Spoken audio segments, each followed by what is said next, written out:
I said good day. I said good day. Not a good day because I am, as I just told these guys, my nose is running a marathon at this point. And my throat is like the Itchy and Scratchy show. So, but I will persevere. Hopefully I don't sound too bad coming through your speakers. And we're going to get into some transfer talk. And obviously the Euros have wrapped up the round of 16. And I know there are a lot of people that want to get on that horse and take a ride. So we're going to get into it straight away.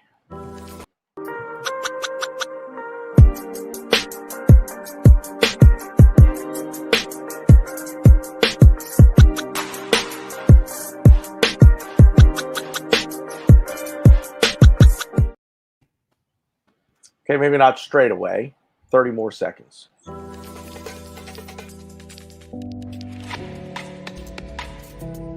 West Cork Beard Company make beard oil and beard balm for a strong, healthy, great-looking beard. Handmade from all natural ingredients in Clonakilty, West Cork. Check out their YouTube channel for beard care tips and advice, or catch them online at westcorkbeardcompany.ie. Honest to God, it is so hot on the East Coast right now that I'd probably kill someone to actually be on that beach in Ireland and being able to put my feet in what I can only assume is, well, I don't know if it's probably not the North Sea. I don't know what it is, but that cold water would feel amazing right now. So welcome everybody in the chat, watching, live viewers. Good to be with you all once again. Let's go around the horn, check in with the esteemed panel, and I'll start with Glenn in New York. How are you, sir? Been a while? I'm fine. Yeah, it's been a while. Hope everybody's well. I've been enjoying the summer and enjoying the Euros immensely. Good stuff. I don't know, Stan, are you there? I'm here, man. Yeah? We're in the middle of a really big heat wave here in Vancouver. We're like up to about 40 degrees at the minute, so I'm sat out here on my balcony with the top off. Therefore, you won't see me tonight because you don't want to see me with my top off. We will probably scare off what little viewership you do have. So trust me on that. You don't want to see my tin ribs. Stan, do you want to see the 3 hairs on my chest and the pale white skin? Because I'll take my shirt off. Hey, Stan, I could show you my humidities if you want to see those. Oh, God, no. Do me a favor, all of you, please, for the love of God, don't make me laugh tonight. Don't make me laugh tonight. It hurts. Oh, it hurts so bad. So, Stan, other than the blistering heat, how are you? I'm very well. Good, man. Very, very hot. Yeah. Yep. Apparently it is attacking the entire Western Hemisphere. So, or whatever. I don't know. My geography sucks. Rowan, how are you, sir? Doing very well. Just super busy with work, with the Euros, with the heat, everything just keeping me super occupied. So yeah, but it's nice to catch up with you guys and with everyone in the comments. Right, it's been a while. Yeah, it's been almost a month, if I'm not mistaken. So last but certainly not least. You could call him John Bon Jovi because he's going down in a blaze of glory today. What are you drinking there, hombre? You're muted.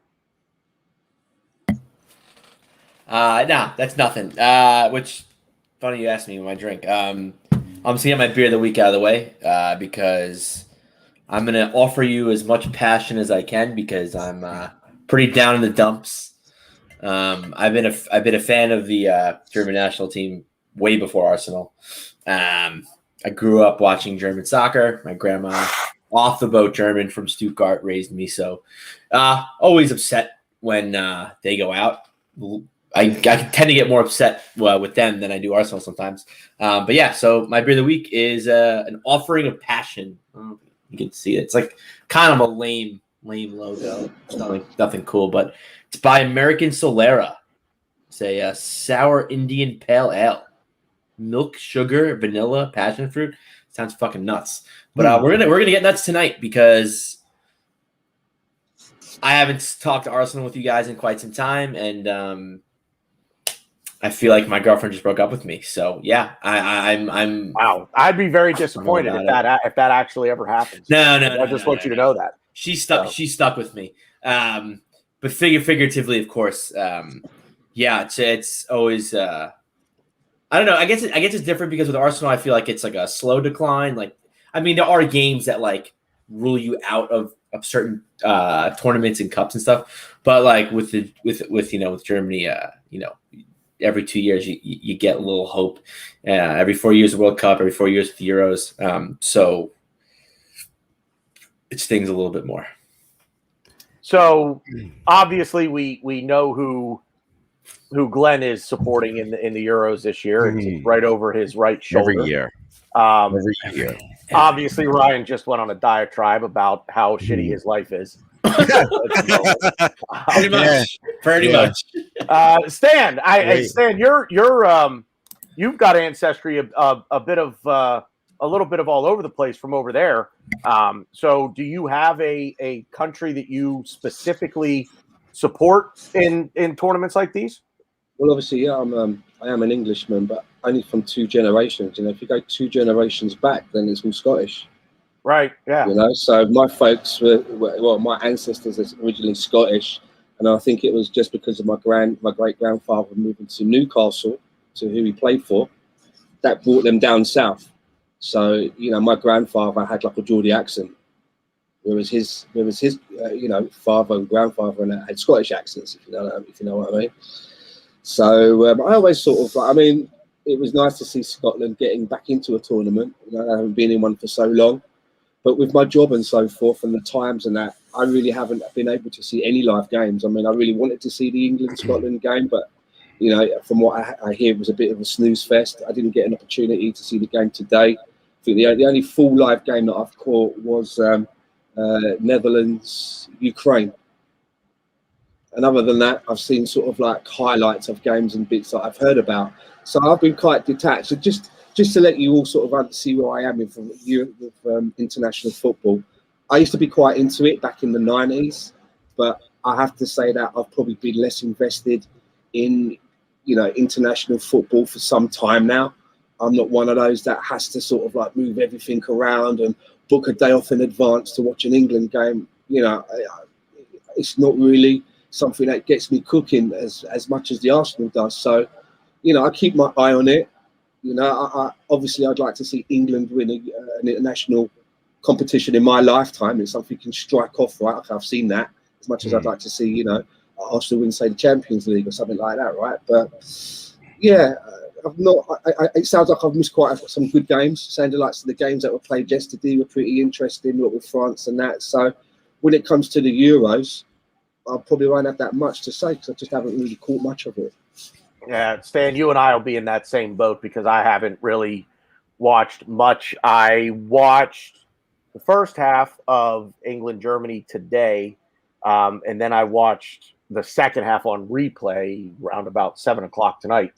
I'm pretty proud of myself because I stayed away from social media so that it didn't get ruined for me. But I'm with Stan and Rowan. I'll come to you next. I mean, where in the Euros do your allegiances lie, if they lie anywhere at all? Yeah, so you guys know my wife is German, so like I have to. Yeah, true. I forgot about that. Yeah, no. So I thought like before the tournament, I was like, it's coming home, that sort of thing, because I watched the Premier League, right? So all the boys play there, and that's I want to see these guys performing. And in fact, as you guys know, I had tickets to both semifinals as well, to go and watch both the semifinals, which in the end they cancelled mine because of less crowds being allowed, so I couldn't go there. So today's match, I actually blocked my calendar. It's the end of the quarter right now, so it's crazy busy with work. But I blocked 2.5 hours, thinking that it might go into extra time. So from 12 through to 2:30, my calendar was blocked. I was watching the game. And I thought that I was supporting supporting England in reality until Mueller went through, and I was on the edge of my seat, and he missed it, and I just went like, so sometimes I've seen this in a movie, right? Like you don't know what you want to do, but you flip a coin, and when you flip a coin, in between that, like in the 2 seconds, you'll realize what you really want because you'll hope for what it comes down to, right? In that moment, I realized that I was actually supporting Germany because I wanted him to score so bad. So that didn't happen, but yeah, with that side of the group is not looking very great. So I don't know how great the semifinals would have been if I would have gone. But yeah, now it's England all the way. Go ahead. My driver's license says I'm a resident of New York, but when I was a wee one, had nice long hair that I missed so much. There were only 2 classes that I really enjoyed in school: was English and history. And with history came the teaching of World War II and England up against the Nazi machine. Little wee Glenn had so much admiration for this country, and I always did. I grew up with a mother who, if my dad did not knock her up with me, my mother would have lived in Germany her entire life. But instead, she was brought here with my dad, with me in her belly, in her womb, and I grew up watching the World Cup and Germany and South America. My dad from South America, my mom from Germany, and it was always fun, but I always loved England. And then when I discovered the Premier League, England became a passion for me. I love them. I root for them over even my own country.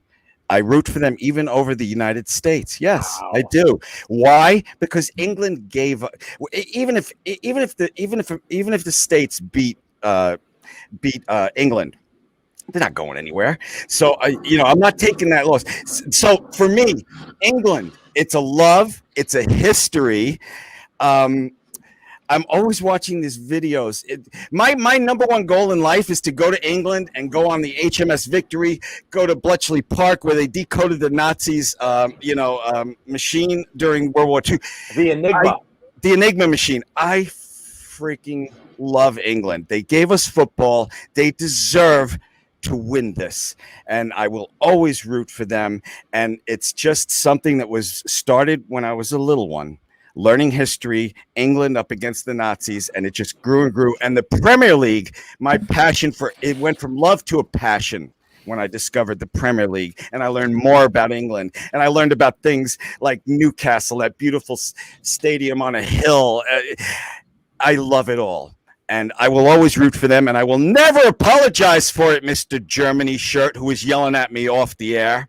I will never apologize for loving England. If I could move to England like fucking Madonna and get a fake accent after living there for 2 weeks, I would do it. I would leave in a minute. I would say, okay, America, thanks. It was great. I'm living the rest of my life in England. I would do it in a heartbeat. Can I ask you a question there, Glenn? Glenn, when you said about the HMS Victory, are you talking about that battleship, that stationary that you can? Yes, yes. So you mean HMS Belfast, right?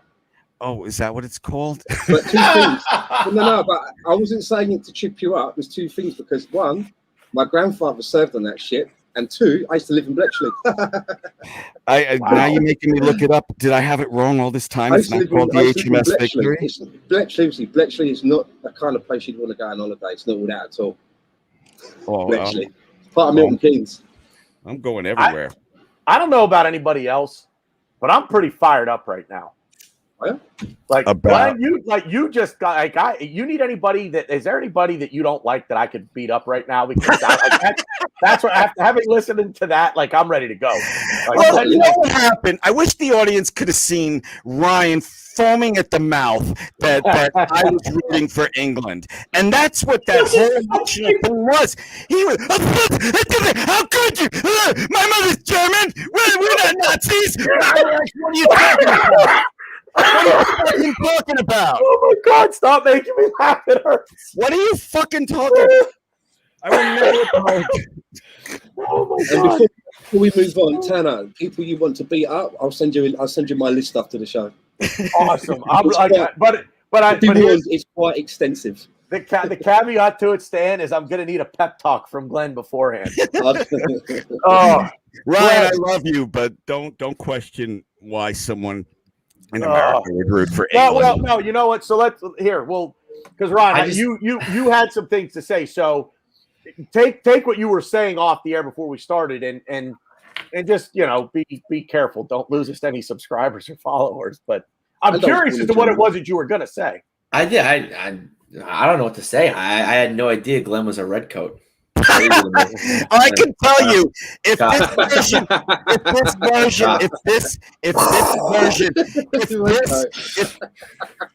can I talk? Jesus, it's like my wife. If this version of Glenn was around in the Revolutionary War, I would have been a loyalist. You would have tarred and feathered George Washington. No, fuck no. No, he's a good guy. Oh, yeah, because your 10-minute rant just a second ago, it doesn't seem like he was a good guy. Oh, my.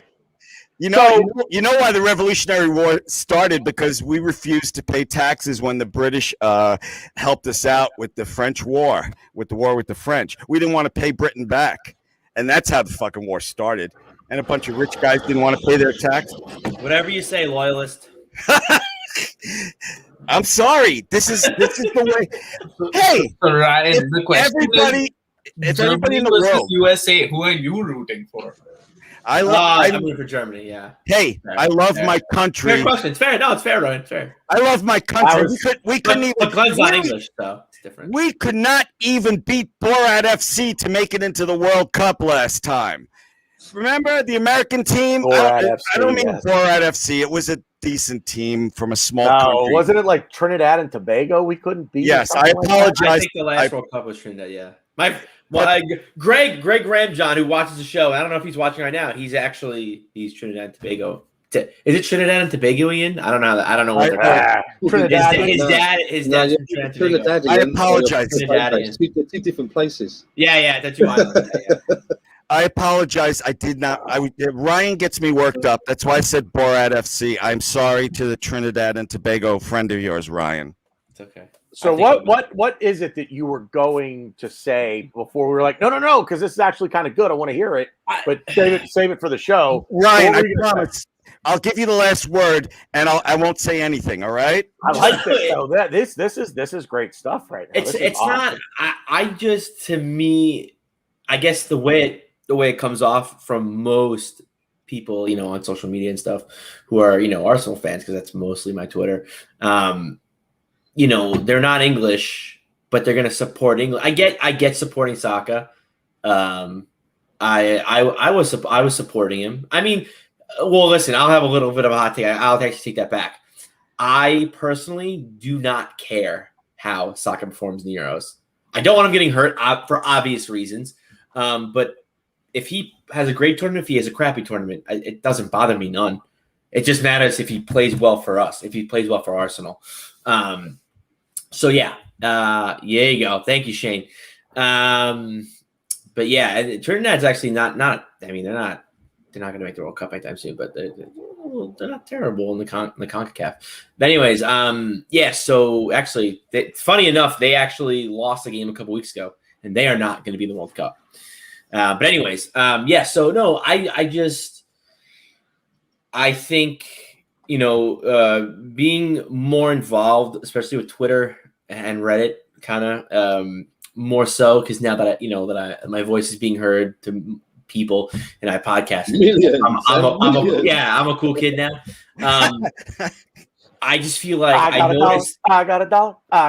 Hey. I just realized, I think people need something to represent them. They want something to belong to. So I think that causes a lot of division in a lot of fan bases. Like the Ozil in, Ozil out, Wenger in, Wenger out, Jock in, Jock out, all that stuff. Because people want to plant a flag and be like, this is what I want, this is what I believe in, and that's fine. It's cool, and I think more so people are idiots and they plant flags and they can't really articulate themselves, which I find hilarious. But more so, when you talk about England and when you talk about international teams and stuff, people will be supporting England because Arsenal is in an English league, and I personally don't understand it, and I'm not bashing anybody that does that. I personally just don't understand it. Like, you know, I don't hate England. I love Jack Grealish. I love Saka. I hope Harry Kane falls into a manhole on his way to Rome. You know, but it's just, I don't know. I just don't understand it. And like, again, I guess the other side of the coin for Glenn's sake, I was a history major in college. I loved history. It was my favorite subject growing up. I was always, you know, taught, you know, we got our independence from the English, and the English were this big bad thing, you know, King George and all that, and the Boston Tea Party and all the shenanigans that we pulled to get ourselves away from England. So I was always kind of, you know, the other way around. I was always like, oh, England, like, they were like the big brother that tried to give us a noogie every day. And we were like, guess what? No more noogies. I got hair in my balls. And then the older brother went to college and then has never been seen from him ever again. So I guess it's just, I just went the other way with Glenn. I took the other exit with Glenn. Because I don't really get it. I don't get the fandom. But it's like this. I mean, like me, for example, and I don't really care for international football. Now, seeing the results and seeing everything on Twitter from the Euros this year, apparently I'm missing one hell of a tournament. And to be fair, and I'll say this really quick, I'm like literally Stan is white, I'm black. Like, we're the complete opposites, where I will take off work for Ukraine and North Macedonia. I will move my schedule around for games that I don't even care about. I love the World Cup. I love the Euros. See, I do what I gotta do. We have so much in common. I can just see Ryan looking through the schedule and going, oh, Trinidad and Tobago takes on, I don't know, Burkina Faso, booking a day off work for that. That's going to be a fucking corker. That's going to be a corker. I would be watching more, but it's because of the times. Well, it's the ones which are all about, yeah. You know, the ones that are about 8 o'clock in England, for me, that's like 12 o'clock. And I'm just too active with my job, as a building manager. And people are just it's constant. People are turning out they want this, they turn out they want that. Do you know what I mean? I'm delivering this. I want to fix that. It's like I can't plan for it. But right now, Stan, it would seem as though all your tenants want you with your shirt off. So sorry, I couldn't resist. You know, Ryan, at least for me anyway, you know everything you just described, you know what that is to me? March Madness. Yeah, I'm the same way. That's what it is. I'm the same way on March Madness too. Yeah, I won't take off work, but I'll watch as much as I can. Not only will I take off work, I have taken off work, and I've gone to Vegas for it. Yeah, but which is weird too. I'll take off work for the first round games and maybe second round games. But when it gets late in the tournament, I don't really care. I'm like, the first weekend, yes, because the first weekend's great. It's literally Glenn. What fantastic. I was just going to say, though, BG, I don't understand. I completely agree with you with March Madness, and that's because there's always a great story, a great underdog. It's March Madness. Hold on a minute. Before you keep, I'm just sitting again. What the fuck are they talking about? It's the National College Basketball Tournament here in America. So it starts, the first weekend starts with, it starts with 64 teams. Don't hand me the fucking playing games and those 4 teams that play on 2. Fuck off there. I'm done with that shit. 64 teams. That's the stupidest thing. On Thursday and Friday, you get 16 games each day, and it's a legit tournament. Like, it's a bracket style tournament. You know what I mean? It's a knockout. I just want to address something to you, BG, and to you, Rohan. If you could both answer this, I'd love it. There are stories to be had in the Euros. There are so many great stories. You could find. How come you can find the great stories in March Madness, but you can't find it and watch some damn good football at the same time? You don't like being a neutral once in a while? I love it. I will say being a neutral is pretty fantastic, because you just wish for a good game, and at the end it's just like that was fantastic. So Rowan, go ahead. Answer Glenn's question. Love to watch games in which I'm not under pressure, right? Like, I love those games where it's just a great game and you have nothing to root for, nothing to feel sad about. You know, that bringing like yesterday's game, Spain versus Croatia. Croatia. Yeah. What a game that was. Enjoyed that one. And then the next one, I enjoyed that even more. And I was going to come to Ryan for that. Which one made you more sad? Today? Yesterday with our boy, Xhaka, with his world-class performance. You can now try to blame someone else for it. No, I don't know if anyone on Twitter, read my Twitter. I was so happy. I was fucking over the moon that Xhaka had the name points because guess what? More money for us. Just more money for us. Transfer. More money, baby. And now there's talk Juventus is coming in. Like, come on, come on. It's a dream. It's a dream. I'm living the dream. The only thing I will say is the only thing I'm very upset about is Xhaka can't play because he's too many yellow cards. So he's going to be out against Spain. I didn't know that. I didn't know that. So now I'm like, well, I'd wish he had, I'm glad he did this, but I have relatives that are French. So I was low-key rooting for France. So I was a little upset France went away with it because people are like, no, but Xhaka gets to play more. Yeah, but Xhaka's out against Spain. And I'm not saying they're not going to beat Spain. They definitely can. I think Spain is 10 goals in the last 2 games. That's great. A good team is going to find them out. I think Croatia severely has been underperforming. Slovakia had probably the worst game of the tournament. But I think a good team. I think a Switzerland. I don't know about Xhaka because he's a very integral part of their team.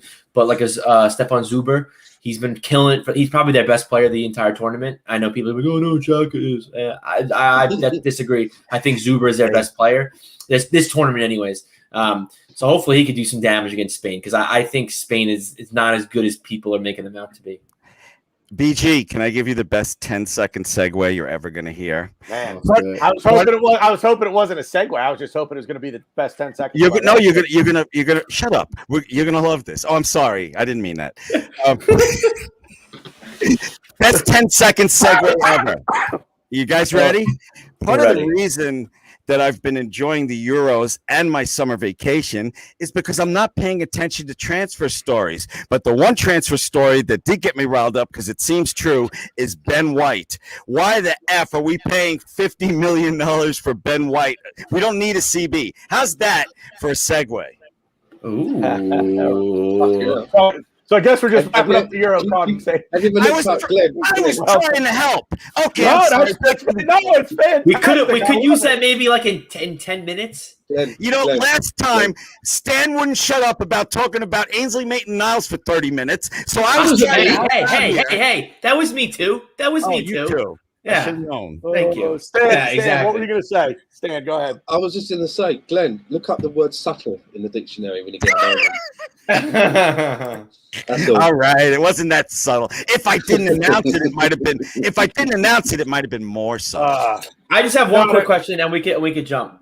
Glenn, when Harry Kane scores, when he scored against Germany today, you excited? You cheering? I jumped out of my seat. Harry Kane is. I can't see. I don't get that. He's not Spurs to me. What do you mean? Okay. Yeah. Not now. He isn't. It's the minute the Euros are over. I could turn on the hate faucet. It's interesting because I wonder that if there were a Spur player or even a Man U player on the German team, I don't know. I mean, there was, but now I don't know how I'd feel. So I can't really say for sure. But I think it's weird to me that like these people again. Just real quick, my last word on this: these people, they're like, oh yeah, it's coming home, and like you're not English, and like your only connection to England is the club you support is based in England, and it's like their captain is a Spur, and I get it. That's complicated. I'm sure a lot of Englishmen and women have that, that like. I don't know what the word I'm looking for is, but like you're like, all right, yeah, like obviously I'm English. I want England to go all the way. Like they're passionate about England more so, as much as I am about Germany, as other people are about other teams. But it's like Harry Kane is essentially the enemy to us. I mean, you really can't. Yeah, but see, Harry Kane is Arsenal is based in George England, Washington. and hence I follow England, like which I don't. But like if I were to make that argument, it's not that just because Arsenal is there, but it's because I follow the league and I watch all of these players and I've watched them for so many years and I watch their story, week in, week out, and I know what's happening. And so somehow I'm more I connected. guess you're more invested. Yeah, you're invested. I get that. Right? I get that. I get the differences too is, and this isn't a brag and not.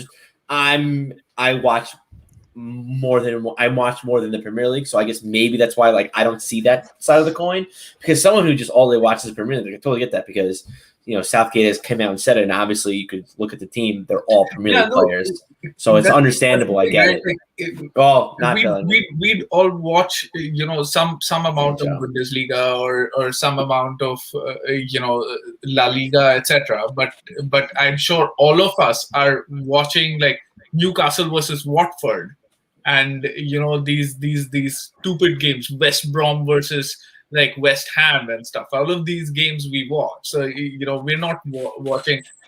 At least I'm not watching like Ibar versus some other shit team from Spain. I'm just not doing that. So that's fair. That's sort of the difference. I guess where it's different is like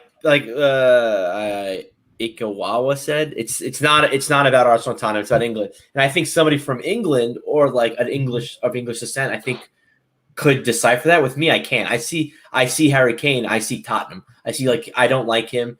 I root against him for 38 games. Why am I going to start now every 2 years? Like it just I don't know. I guess that's where I'm at fault. I can't lose that. I think that's an Achilles heel for you. And no, it is. You can't appreciate the talent that Harry Kane has. What talent? Is he having a great tournament? He's playing really well, right? He's killing it, right? He's having a really good tournament, right? All right. Whatever. He's 27 years old and his career's over. But that also affects you the other way, Ryan. When you're watching Xhaka play for Arsenal, you just look for him to do bad stuff and don't notice the good stuff. That's an Achilles heel for you, my friend.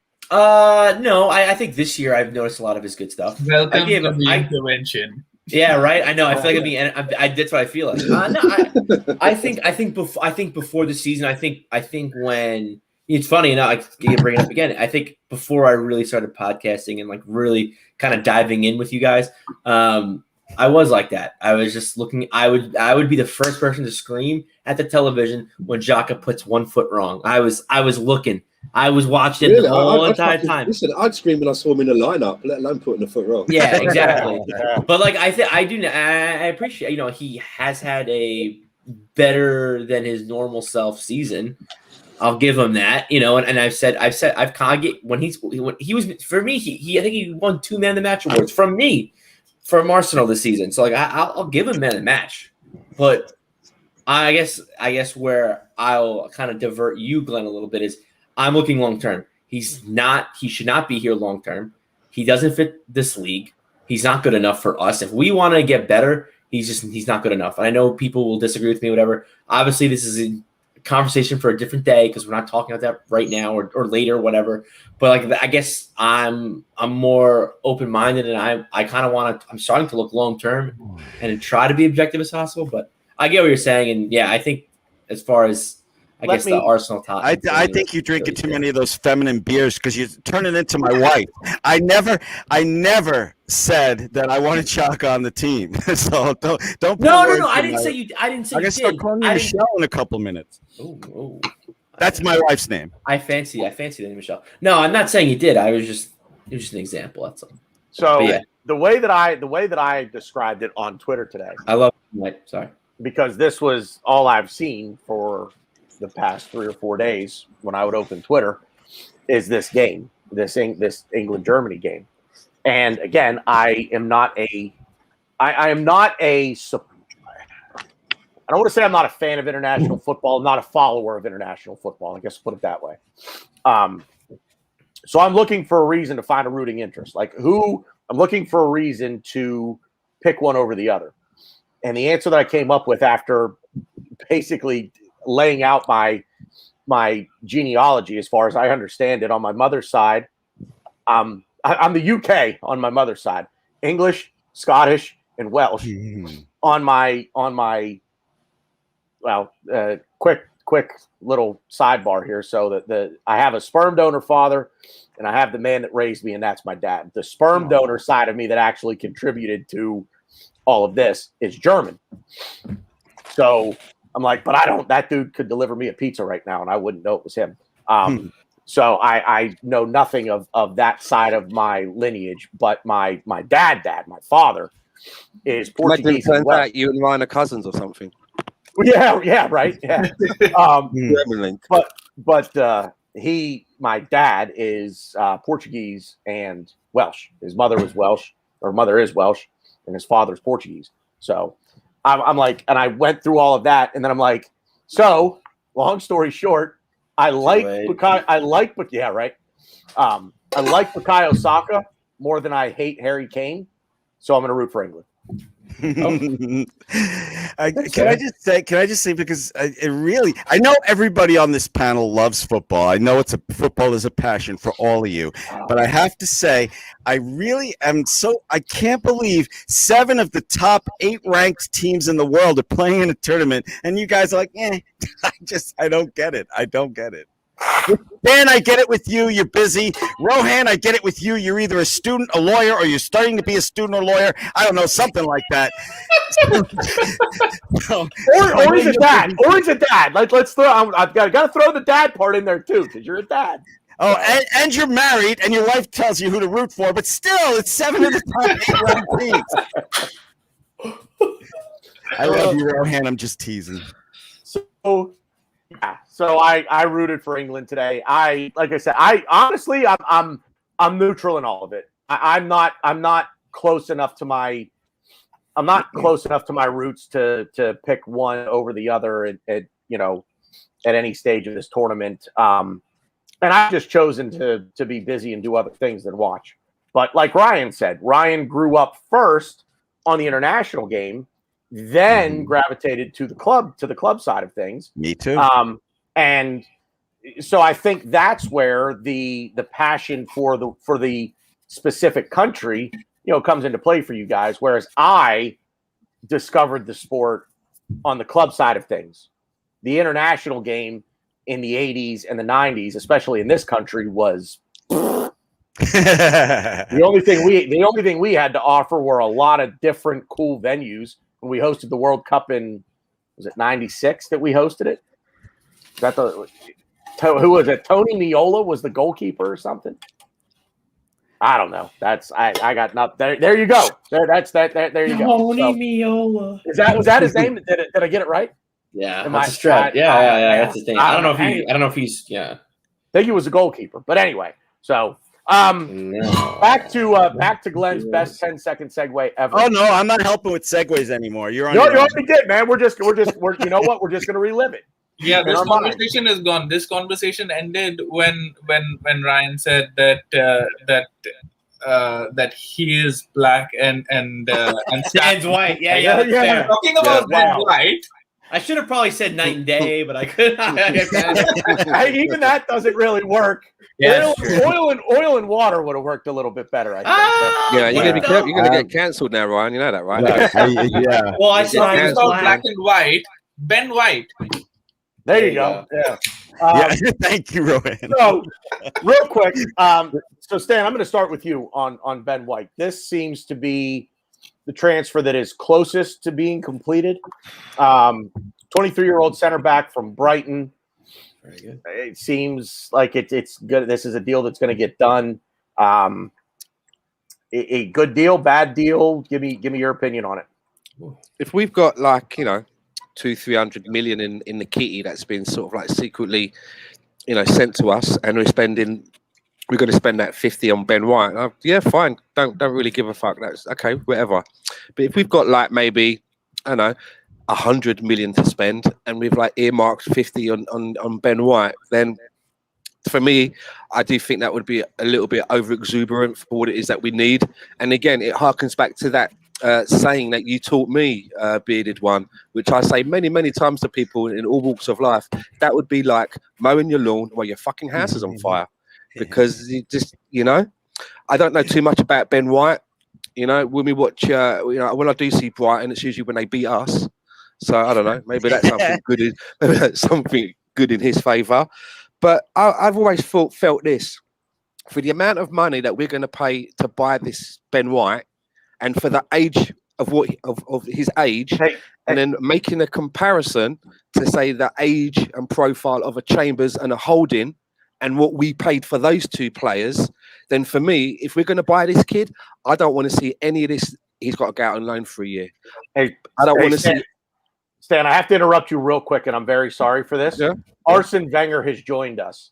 It's not even the closest to being done embarrassing that I don't even do my research. So I would just I'd very much like for Arsene, I'll extend the invitation, Mr. Wenger, if you would like to come on the show and enlighten all of us with what's going on behind the scenes at Arsenal, be more than happy to send you the link, and you can come on and tell us all what's going on. We would absolutely love the exclusive here on the show. My God, I mean, the big boys across the pond that on Arsenal, they can't even get Arsene Wenger on. There he is. I would love to come on this show. I mean, my God, I Stan, I'm sorry that this is like breaking news here. So listen, if this guy, if he comes on and the first words he says isn't "look," then it's not him. Yeah, exactly. It's not him. He's pulling our chain. But I was just gonna say, if you compare it, what we're allegedly going to be paying for this transfer, Mr. Wenger, allegedly, and I'm just comparing him to what we've got in the team already. I look at two other English players in Chambers and Holding, and what we've paid for him. Then this kid coming in, he's got to hit the ground running straight off. No fucking excuses. None of this. He's got to go on loan for a year like we did with Big Bill Saliba.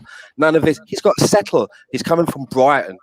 Do you know what I mean? That's where it's coming from. So none of this settling, and he has to be streets ahead of what we already have and be straight into that first team.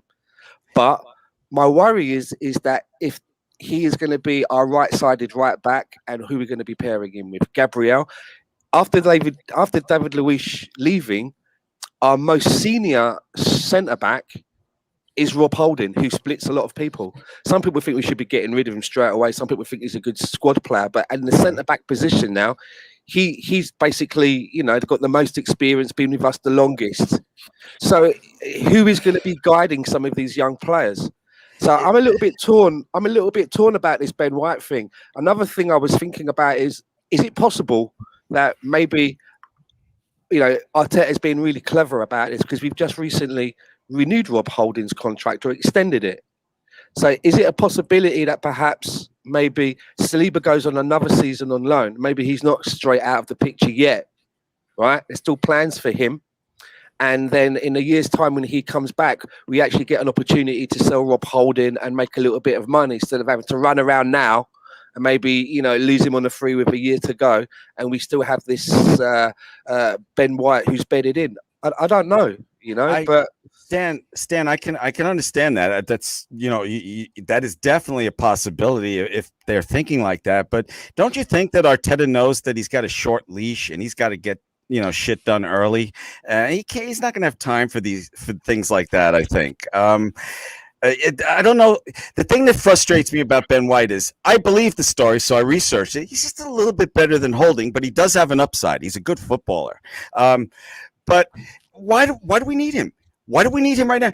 And Ryan and Rohan, I know you watched the game today. How did you hear when the announcers talked and said, "Oh, Manchester City are interested in Harry Kane. They made an offer. Oh, and they want Grealish too, and they're about to make an offer for him. And we're going after Ben White." And it's just so I know we're not owned by an oil country, but we are owned by a billionaire. And when the announcer said that during the Germany-England game today, I was like, put it out of your mind, enjoy the game. But, I just thought of that now because you were going on about, what they might be thinking about. And I don't agree that they have time to do shit like that. Talking about what I took from that game, till about the 70th minute when it was 0-0, what they said was that defensively England are solid, but offensively there wasn't a spark. And that you could have replaced England with Arsenal and it would have, been the same story.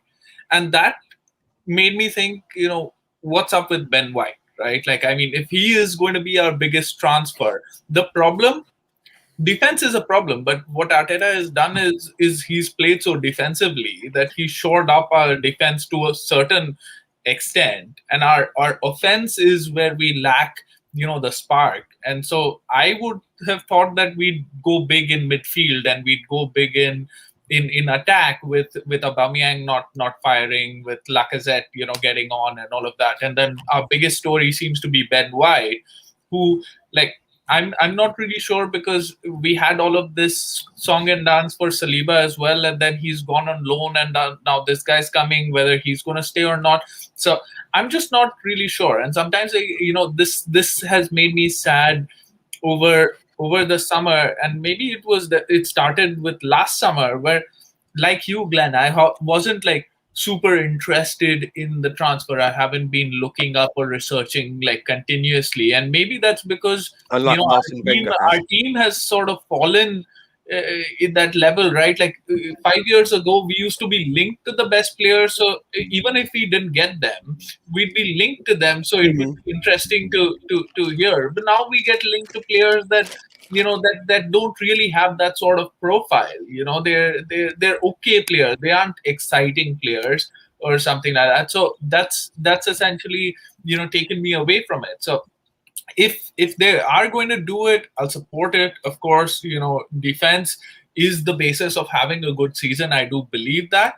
But in my mind, Arsenal's problem is as much in midfield and as much in attack as is in defense. And Saliba could have been an answer, and we could invest somewhere else, unless they plan to do that already.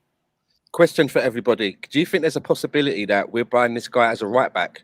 Because he can play there, apparently can play as a right back or a CDM as well. Is there any possibility that we're buying him for a right back position? In my research, I saw he's not very fast, but you could still play that position and not be very fast. I wouldn't have a problem with trying him there, Stan. But if you're going to spend like 50 big ones, right? Should we not be spending it on someone? That's the position that you play. Not saying, like, I'm going to spend 50 million on him. Right. Now I'm going to convert him. Now I'm going to convert him. And you're like, huh? Well, maybe you just answered your own question, Mr. Smarty Pants. Wouldn't that be the most Arsenal thing of all? You go spend big money on this guy and then try to turn him into a fucking tennis player and see if he can do that. Or, yeah, exactly. That's what I'm worried about. That this is maybe that maybe it's a case of that there is a place for William Saliba, that he does come back into the fold pre-season, with an eye on the first team place.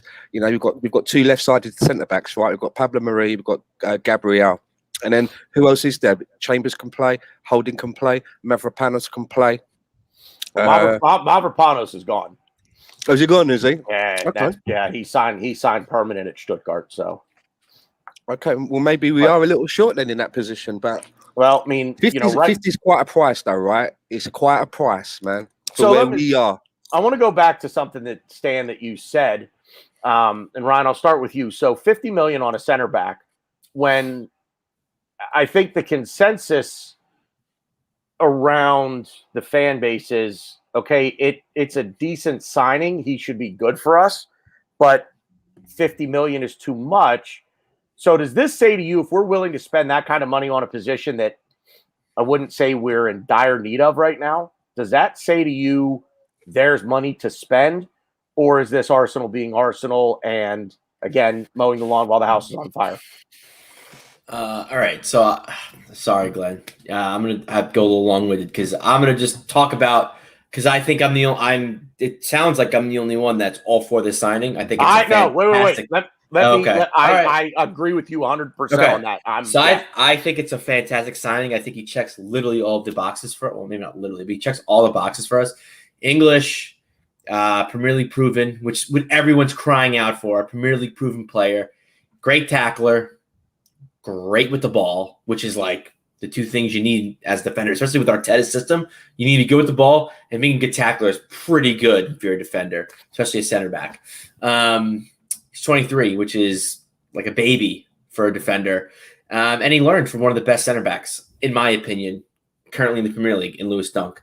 So I think it's great. I think it's an amazing buy. I think it's almost teetering on a bargain. I think we saw a deal. We saw something that could make us better. I think it's something that'll help us for next season. And I think Arteta jumps the chance. I think and you know what, Ryan, please don't apologize for having an opinion. I'm not gonna argue with you that you think I'm not gonna argue with you that he's gonna mature fast, because that's what it sounds like you believe. You know, and he's the right guy. Why am I gonna argue? How can I even prove my point? No. Well, I can't say that. I can't argue with your point. It's a good point. You know, if you have faith in the man's ability, obviously you have researched him, because you're very good at researching stuff. I love that about you. I want to say something nice, because I'm always so mean to you. I love the way you research stuff. So I'm not going to argue with you. I hope you're right. If we get Ben White, I hope you're right. But, you know, I think when you guys go with these abstract theories of what is Arsenal doing, I think the simplest answer might be, once the Euros are over, they're going to list like 3 or 4 guys that they sold, and then get, you know, and then there's more money in the coffer. This is all speculation. And I think too, like the big reason, I think the biggest reason why people are so against it is because everyone's golden boy is now left in the cold in William Saliba. And I'm not going to compare the two. The only thing I will say is Ben White is more proven in the Premier League than William Saliba is. And I'm not saying William Saliba can't make it. I'm not against William Saliba. I really want to see him play for us. I want him to get a proper chance. I want him to get a few games as an Arsenal center back, not on loan. But it's just difficult. Can I just say though, if you're the owner of this club, you know, you're the guy at the top, you're the owner. You're sanctioning all of this stuff that's going on, and you sanction a deal for £27 million 2 seasons ago for this kid that they came and told you, you know, why should I do this? Oh, it's going to be the next best thing, mate. It's going to be the best thing since sliced bread, since the invention of the fucking wheel. Trust me on this one. And you go, all right, here you go. There's a 27 million. Away you go. 2 seasons go by and doesn't kick a ball for you, and then they come back to you and say, I need 50 million. Oh yeah, what we doing? Buying a midfielder, a winger? And they go, no, we're going to buy a central defender. You go, hold on a minute. I just gave you 27 million, and you said that this guy was the next fucking biggest thing. You know what I mean? You said all that stuff about being, you know, better than the wheel. Where is he? I've not even seen him. I don't even know what he looks like. Now you want another 50 million. What is going on? There must be questions that are being asked. Well, that's the thing too, and I've said this. I'm sure we've all said this on multiple podcasts, but I'm constantly doing this. There's obviously something that we don't know, whether or not Arteta and him don't get along. Talking about Saliba. Or Saliba doesn't get along with it. Something's going on. If this is like happening, and we're have they even met? Has Saliba and Arteta? Yeah, I don't know. That's good. That's good. I don't know. I do think that Saliba and Ben White can coexist this season. I don't know. Yeah. There's still time to tell. And like you guys have brought up, you know, he's versatile in what he can do. I don't think we bought him for a right back stand. I don't think we bought him for a defensive midfielder. I think it's nice that he could do these things, and I think it's definitely something Arteta was thinking about when he's like 50 million. Yeah, but he could play for Chambers. God forbid, you know, if we get rid of Bellerin, he could be that party partner if we need him. But no, we want him as a center back, and I think he's somebody that, you know, can definitely make us better right away. And to what Stan was saying, how holding people either think we need to sell him or people thinks he's a death player. Now I'll go even further. I know people that are on my timeline that I follow, that I even talk to, that think Holding is our best center back right now at the club, better than Gabriel Magalhaes. So it's interesting because I'm somewhere in the middle. I think he's a good depth player. I think that if we make this move on Ben White, I think that could give us leverage to sell Rob Holding. You know, quick which question, I'm Ryan. Quick question. Then. Like, if you were forget bringing in Ben White right now, if you were going to put out a centre back pairing with what we have, you know, David Luiz and all that's gone, Mavropanos is going, who is it that you would put out there? It sounds like Gabriel, but who would you put next to him? I mean, right now, I would have to be Holder, wouldn't it? No, I really want to try Saliba. We need to do something. Okay. Like if we don't sign Ben White. If we sign Ben White, then I want to see Ben White play with Gabriel. Okay. But I do because I get it. You know, I get everyone, you know, being very protective of William Saliba, which they have every right to. We spent a lot of money on this young kid who came from the French league, who people say are the major 5 leagues in Europe, it's the worst league, and I can't argue that. I can't argue against that. But you know, it's tough because there's obviously something going on that we don't know about. But I'm not here to compare. I don't want to compare. The thing is, 50 million Ben White. He checked all the boxes. He's Premier League proven. He's learning from a good center back. English, like which we need. We need homegrown players. I think it's a great play for us. And on top of that, which a great point that I think Glenn Stan brought up. We have bigger fish to fry. Don't mow the lawn, the house is on fire. We're not going to buy James Madison right now. We're not. It's not. Those kind of deals, in my opinion, are going to be done towards the end of the transfer window when the Euros are done. Not saying obviously James Madison's not playing the Euros. But I think a Ben White deal is one of those kind of deals, though. Personally, maybe. Do you know what I mean? It's $50 million when we're supposed to be running around with our begging cap, and we're basically saying that this kid is 20 million better than William Saliba. It's 20 million better because you don't get it. We pay 27, we're paying 50. It's a big expectation, and I'm not against it because I'm all for good players, which is why I caveated what I said with, if you're buying this kid, he has to come in and hit the ground running, and he has to be fucking Maldini reborn. Do you know what I mean? And I'll be clapping if he is. I'll be clapping and cheering Mr. White on. It just seems to me like Arsenal's throwing a bunch of shit against the wall to see what sticks. I agree with everything you said, Stan. And Ryan, I agree with everything you said when you answered this question about who would you start as the two center backs if the season started today. Can I just ask you guys if you believe this or not? Because all this talk about defense is making me crazy. Most football games are won in the midfield. Does anybody disagree with that? No. No, okay. So why aren't we talking about our midfield right now? Which is what I was coming to. So on Ben White, and Saliba, let's not forget that we also signed Murray last year. So that's just another one out there. But I also read some reports about us being linked to Bissouma for 30 million as well. There, I don't know if there's any truth to that or how that's going to be, because I would have supported that deal more than Ben White. Oh yeah, me too. From the two of them, from that one club coming over, I would have picked Bissouma because again, midfield is our problem, and for all the accolade that Xhaka has got for this tournament and how important he is for this team, I have maintained that he shouldn't be our starting 11 player next season. No. That's who? exactly. Who'd you say? Sorry, I didn't hear what you said. Xhaka. Okay. Not be a star. He's been all right. He's been good. So I don't want to take credit away from him, but he shouldn't be. He shouldn't be in our starting 11, and we have to replace that. And Bissouma would have been a good player to replace there. So if I had to pick one, I would have picked Bissouma over Ben White. So my crackpot theory of the night, I probably have more. This is my first crackpot theory. I think what happened was Arteta, Edu went to Brighton and go, hey, we want Bissouma. This is what we want. They're kind of getting the ball rolling.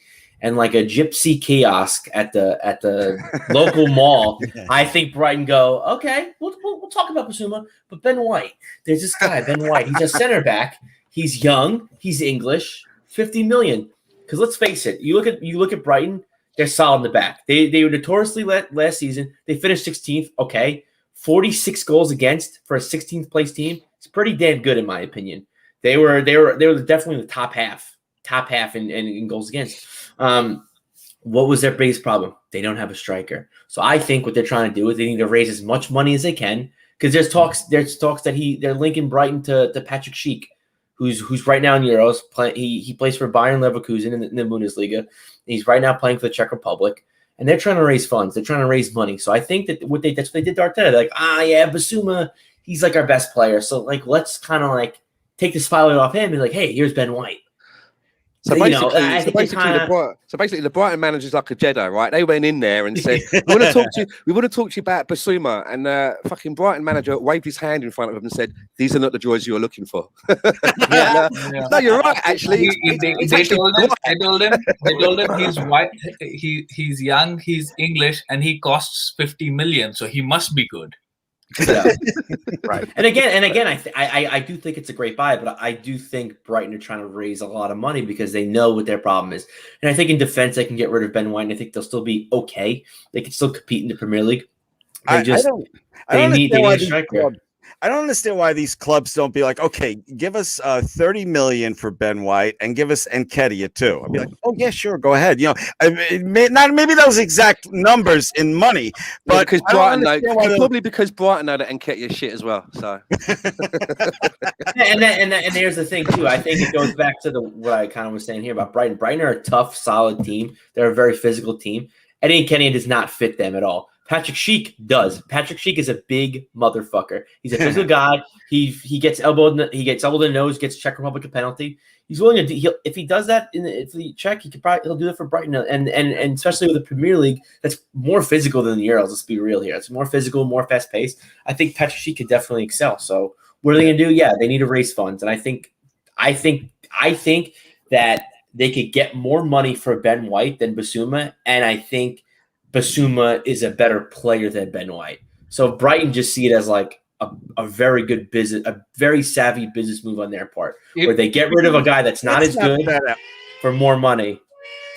If you can get both of them, my wife is going to bed. I shall try to return. Oh boy, this will be fun. I didn't know where that was coming from. I thought it was the Germans. Under attack. Yeah, I thought we'd gone back to 1942 again. now hurry, Tommy, before the Germans get us. Yeah. They bombed my granny's chip shop. Oh.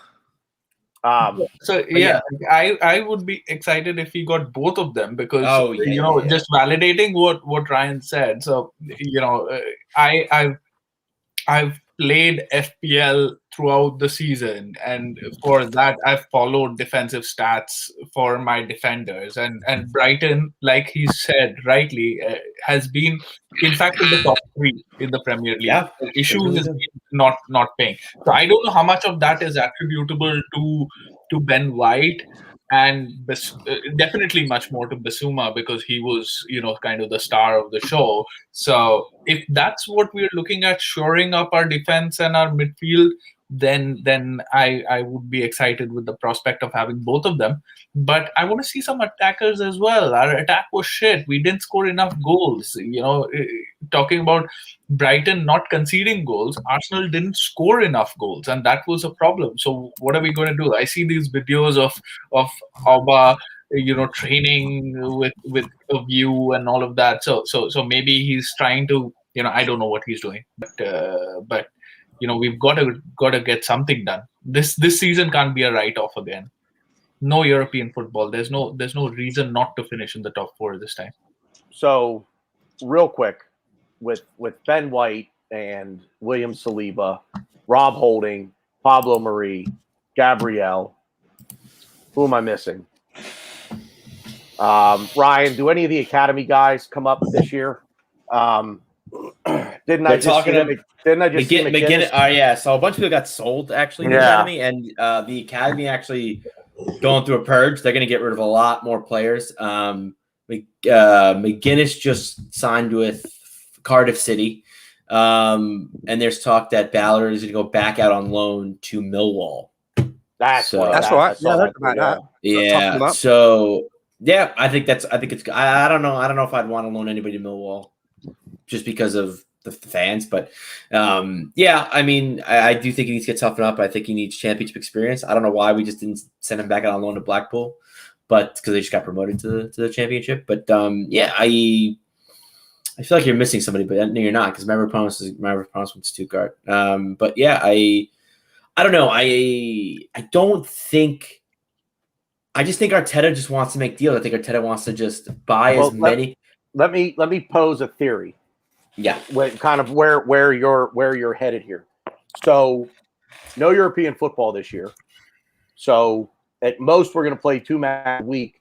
One of the matches will be a cup match, and even that will be at most every 3rd week, as long as we progress in the cups. So could this be a bit of business for next year? Could this be where we're starting to build the squad now, and as much as it might not make sense to us, say, well, the goal is Champions League qualification this year, but we're not going to build the squad that we would need to compete in the Champions League in one window. So do you start building that squad depth now, looking ahead 1 year already? You know what I mean? This is my theory on it. I think the Ben White deal is a great deal. I think I agree with you, Ryan. I think 50 million at the end of it, we're going to look back on it. I think 50 million, we're going to say that was an absolute steal. I think we're going to look back on Gabriel and say that 30 million for him was an absolute steal. I think when you look at what the successful teams across Europe do, you have that third center back that you can rotate in when need be. And that can be William Saliba. It can be Gabriel. It can be Ben White. I don't know that Rob Holding is going to go anywhere this summer. I don't think Callum Chambers is going anywhere this summer. We shouldn't be spending 50 million on a player that's going to rotate, man. Well, no. Well, no. But understand, like, if you're playing, if the goal is, and the goal should be, to win the Premier League every year, that the goal before the season should be win the league. And if we're in Champions League or if we're in Europa League, the goal should be win. The goal should be win those two. I know a lot of people probably won't get where I'm coming from, but I'm of the opinion that if we're going to pay 50 million for this kid, we should run that bastard into the ground. I'm sorry, I don't necessarily disagree with you, but my point being, you need squad depth, and then we talk about the squad depth and get Arsenal fans who are, this guy's not good enough. It's just like, we need the squad. We need 30 players that are all in the top 5 of their position in the world. That's just not realistic. It's just not going to happen, So again, I'm just posing a theory that I don't think is unrealistic. I'm not paying 50 million for Ben White for him to be a rotational guy. No. I'm paying 50 million. I think he's our best defender.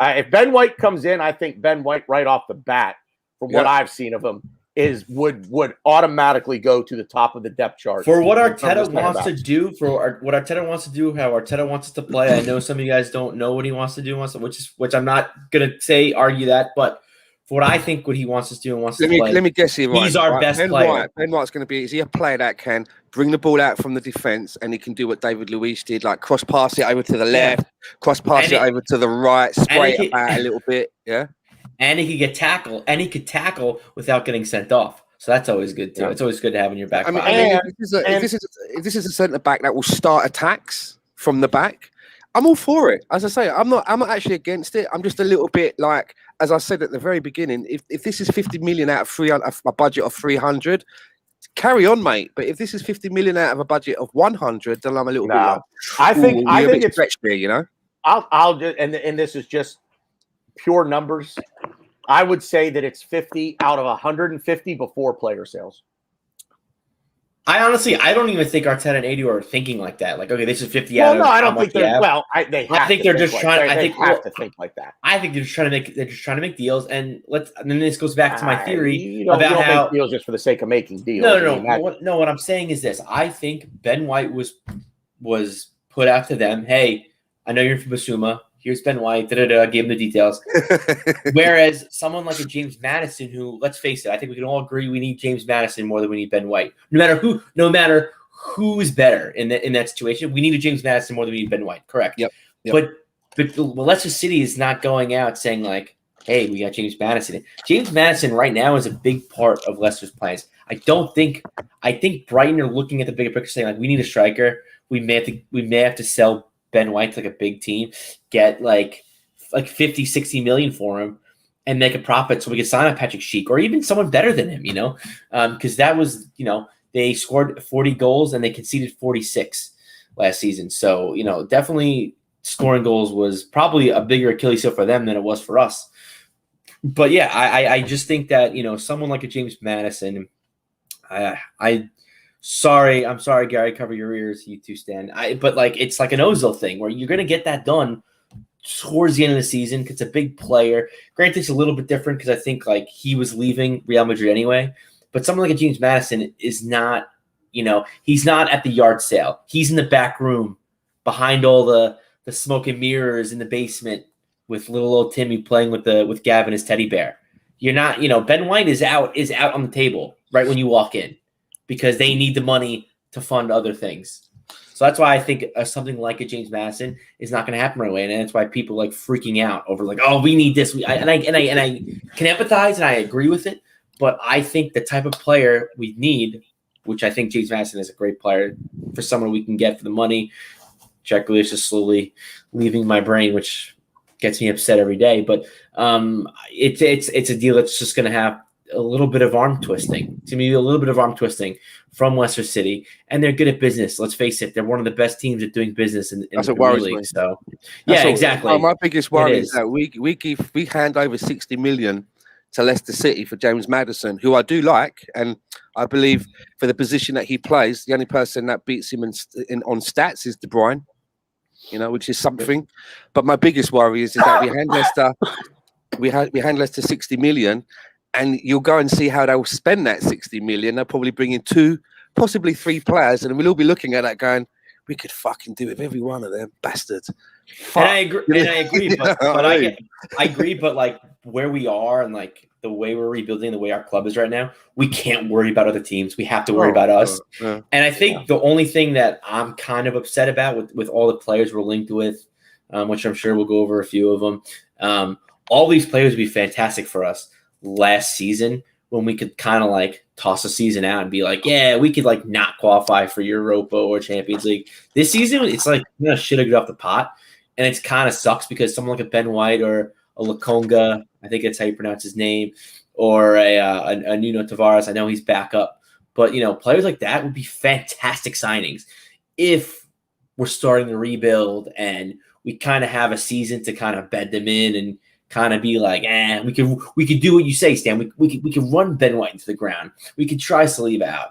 But, it just sucks that we kind of wasted that season. And now we're kind of like, in my opinion, I think kind of a season behind with everything. Yeah. But, I think if these players come good and they put the work in and they believe in Arteta ball and can play Arteta ball, and if Arteta is the guy, not saying he is, but if he is the guy and these players which they have to, ESR is signing a contract extension, Saka is signing contract extension, Holding is signing an extension, all these players. So obviously he's doing something right. Let's just wait. I think we can all agree with that. Maybe we don't like it, but the players see that he's doing something right because all the players are extending while he's, under a job for Arsenal. So, if they could buy in quick and really adapt to it, we can do it. I'm not saying we can't the Premier League, the Champions League with these type of signings. I just think these type of signings would have been better last season. But I'm definitely excited. I'm excited for Lokonga. I'm excited for someone like a Nuno Tavares for backup because we do need a backup left back. And I'm excited. And I don't mean excited because I want to see Xhaka leave. I'm excited because it's bringing money in. It's getting out players that just, in my opinion, aren't good enough for Champions League for Arsenal Football Club and good enough to get in that top 4 in the Premier League, And so another person that comes in the fire, like a Hector Bellerin, who's been linked to Inter Milan recently, it sucks because he Atletico Madrid as well, I think. Because I've said this also. He's someone I've wanted to be captain of our club before he tore his ACL. He exudes Arsenal. He bleeds Arsenal, But we have to make those ruthless, tough deals. It just has to happen. It's got a bit stale now, hasn't it? You know what I mean? It's not like I dislike Hector, but sometimes you've got to freshen up just a little bit. And I think it will probably be good for him to have a new venture. And I agree with you, Ryan. Somebody that I felt for a long time should have been our captain. And quite rightly, when we were doing these negotiations with players about dropping wages for the COVID, he was the one that was in there doing all the negotiating and being the buffer between the hierarchy and the players. It wasn't Aubameyang. But he kind of missed his boat now. I just feel it's got a bit stale for Hector. I'm a big Hector fan, but I just feel that, like you say, we could freshen up there. And I agree, and I think that's what Arteta thinks the exact same way. I think he thinks this roster's stale. We need to freshen up. That's why you're bringing in the likes of Ben White, Lokonga, Tavares, all these young guys that could really, in my opinion, I think even Tavares, who's a backup left back.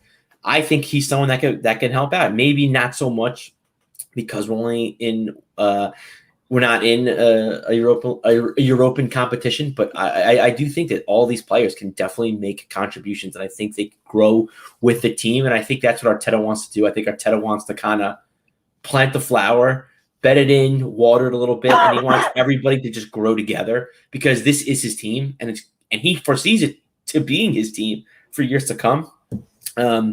So I'm like cautiously optimistic, but I'm excited because a lot of these signings actually like get me going. I mean, we're not signing Willian. We're not going to be signing, a Liechtensteiner. So I mean, who knows? A knock on wood, that might actually happen. So I might still take that. Let's look at this midfield situation though. So there's so many holes now because obviously, we've lost Martin Odegaard, who's gone back to Real Madrid. Gunnersapp's gone back to Real Madrid. Guendouzi out in the cold, probably, going to go back to Spain or something like that. Torreira misses his mummy's paella, doesn't want to play in England anymore.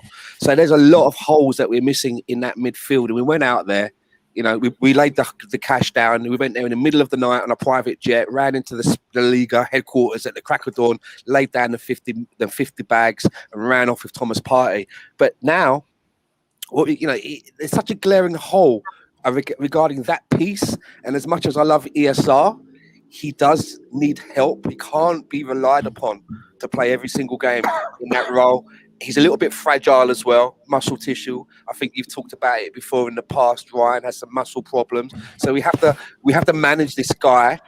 So what are we going to do with this midfield? That's why I think someone like a James Maddison. There's been a Neves has been talked about. That's disappeared. Sambi Lokonga, and I'm not going to jump on a bandwagon. I didn't know this Lokonga walked the face of the planet until maybe 3 weeks ago. I'm like, who? So I don't know. Camavinga is one I do know about. It seems a bit. It just seems that a Camavinga might be out of our reach, not financially, but some of the teams that would be looking at a Camavinga seem a little bit more prestigious than where we are at the moment. So this midfield, it needs to be. I'm even seeing that my old mate Donny van der Beek's being linked again. I mean, as I put out on Twitter, Arsenal are in talks with my nan, more to follow. It seems that we're linked with so many players in the midfield.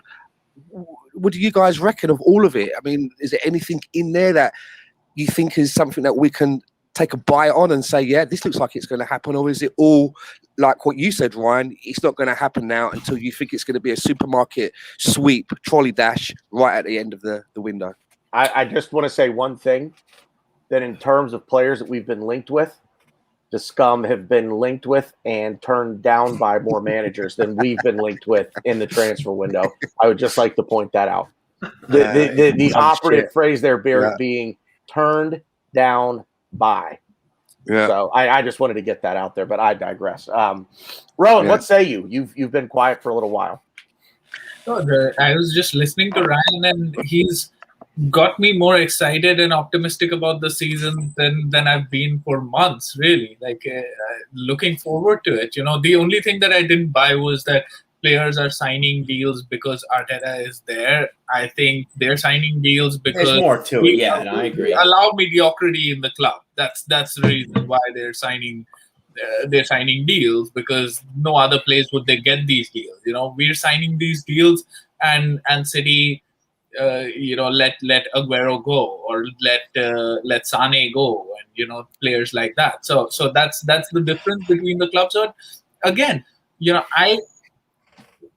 midfield is a problem because going into last season, we had a problem when we only had Ceballos, Xhaka, and El Nani to start with, and then we got our savior, right? Like this, our 50 million buy like 2 months later, right? That's what happened.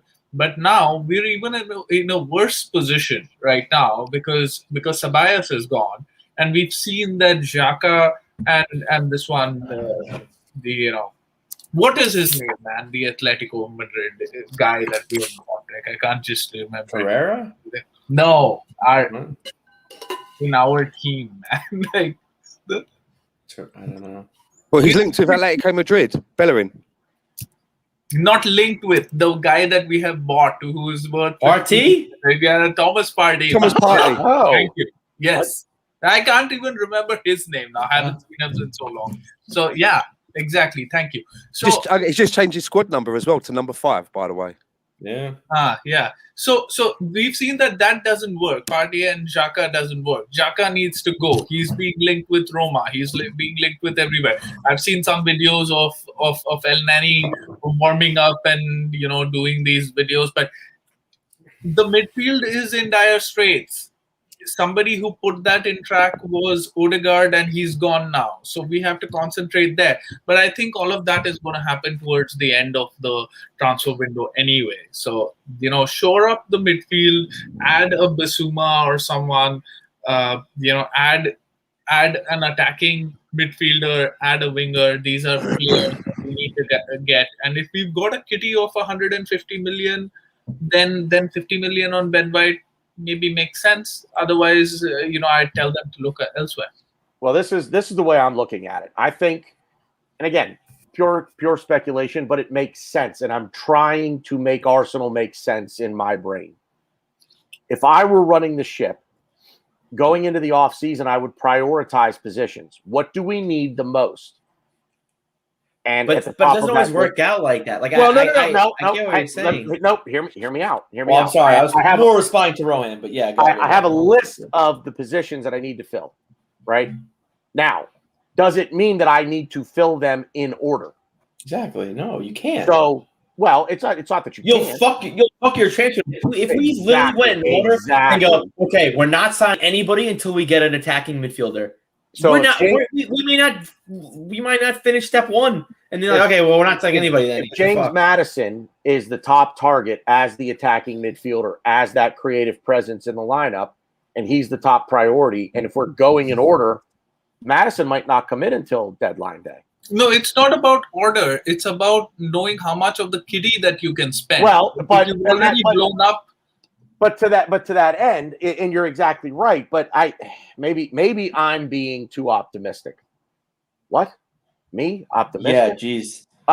Maybe I'm being too optimistic. Maybe I'm giving Arsenal and the hierarchy too much credit by saying if they're willing to go out and spend 50 million on Ben White, and that's not the priority, then there's got to be money there, right?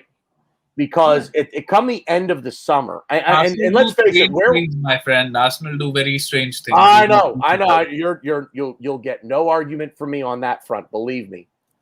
But you have to think that they've done the same thing, the same way, for how long, and it hasn't worked. And now we have. I mean, this is not rock bottom, but it's pretty damn close.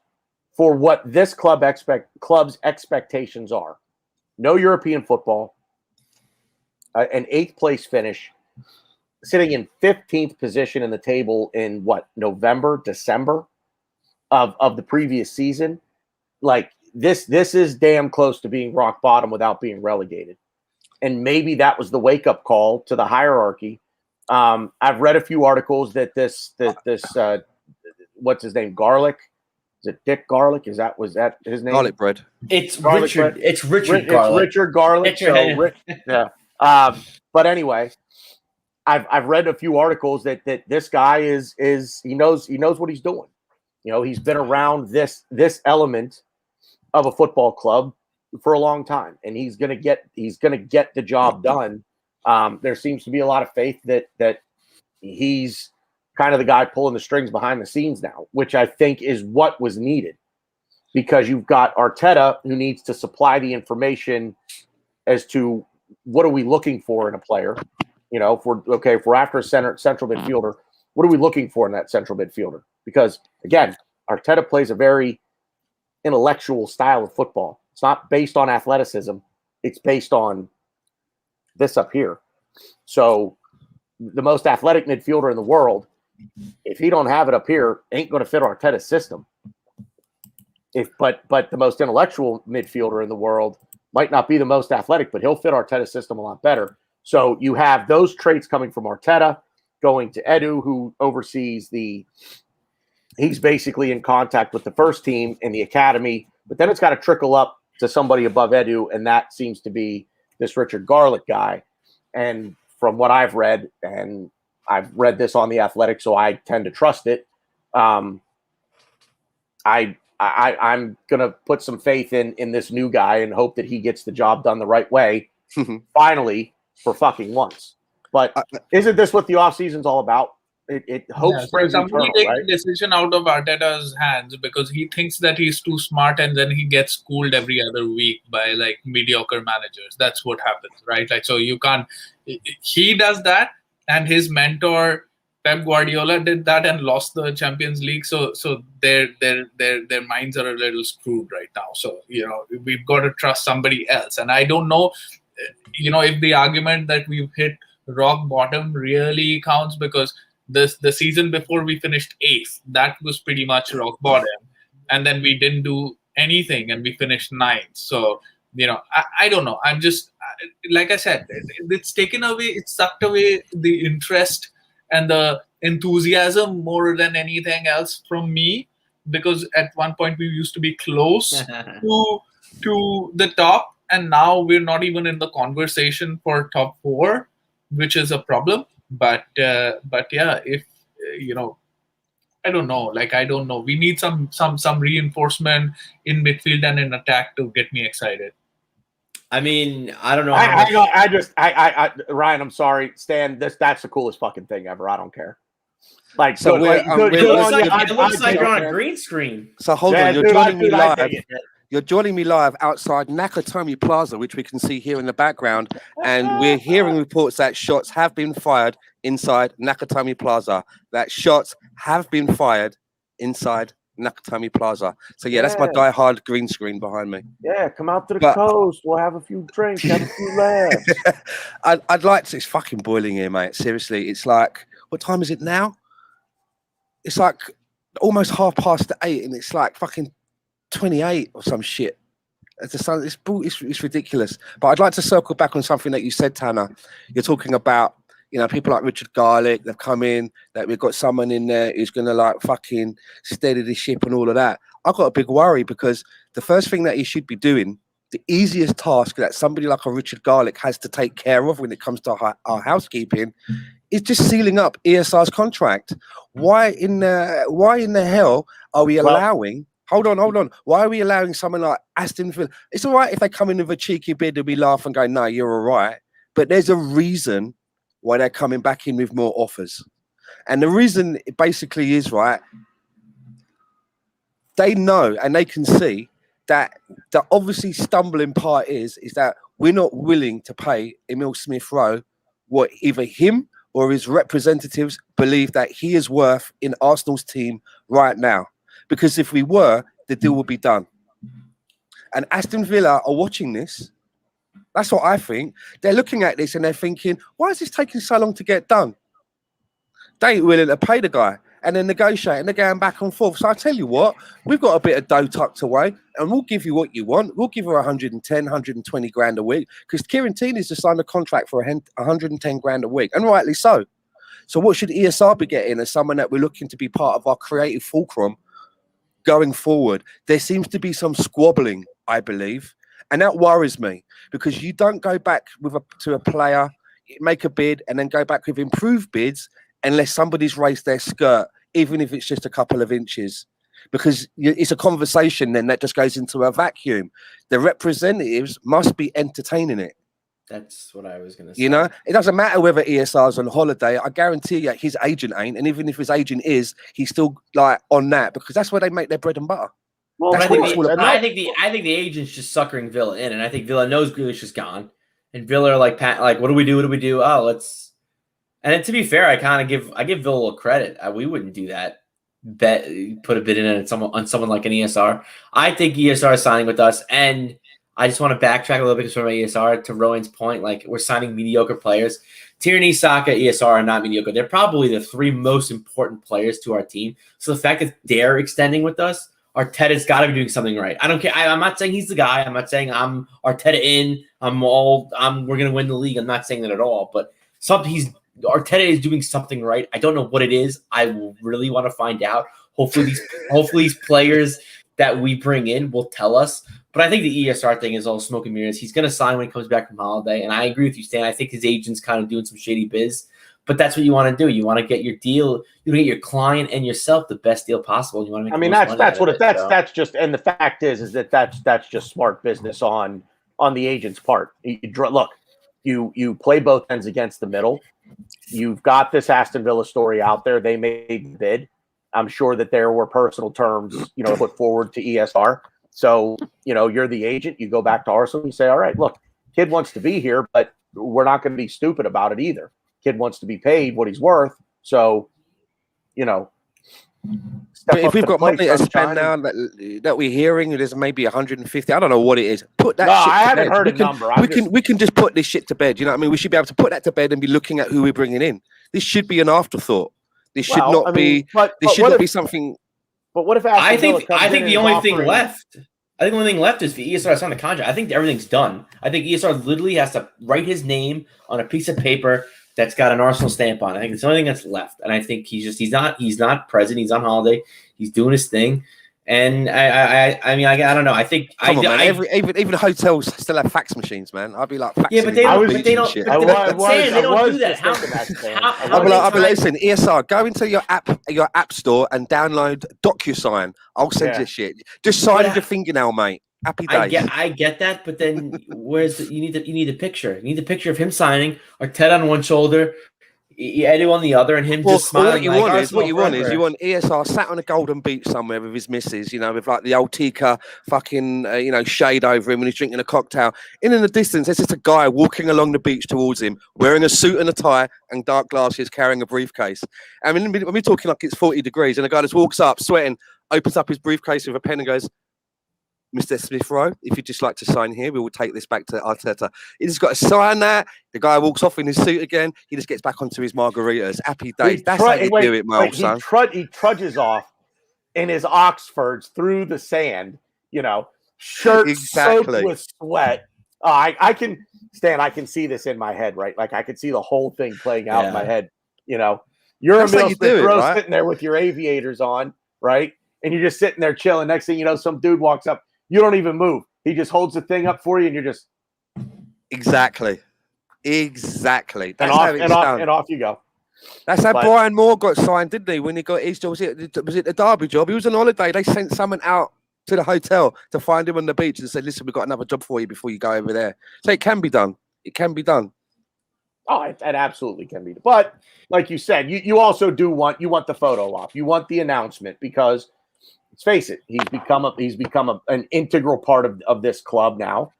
And I don't think they're going to make an announcement like this. We have one young English boy who's taking the world by storm in the Euros. They're not going to try to overshadow England and Saka's run by the announcement of ESR. They're not going to announce ESR until after the Euros are done, or until after England are knocked out. The PR game that gets played with all of this, and especially with the Euros going on. I mean, there's a ton of thought from the PR departments of all these clubs. I mean, look, I don't think any England club has done any business yet in this transfer window short of Aston Villa, and they did it before the Euros started with Buendia. They got that done before the Euros started. They signed someone else too, but I don't even know who the fuck it is. Well, but I'm saying, but let's face it, I think there's a bit of respect for the England national team from the big English clubs, the Premier League clubs, saying, hey, look, we're, until you guys are done in the Euros, we're not going to make any business. We don't want to overshadow what you're doing, in the second biggest tournament in the world for you. So, can we shout out Mike Hurst in the chat for saying that he hates England? I don't hate England. Hey, we don't shout out hate on this station. All right. I don't hate England, but Mike Hurst, this is why me and him are just Mike. I know you came late, baby. I love you. Listen to the beginning of the podcast, and this is why you're my spirit animal, buddy. Love you.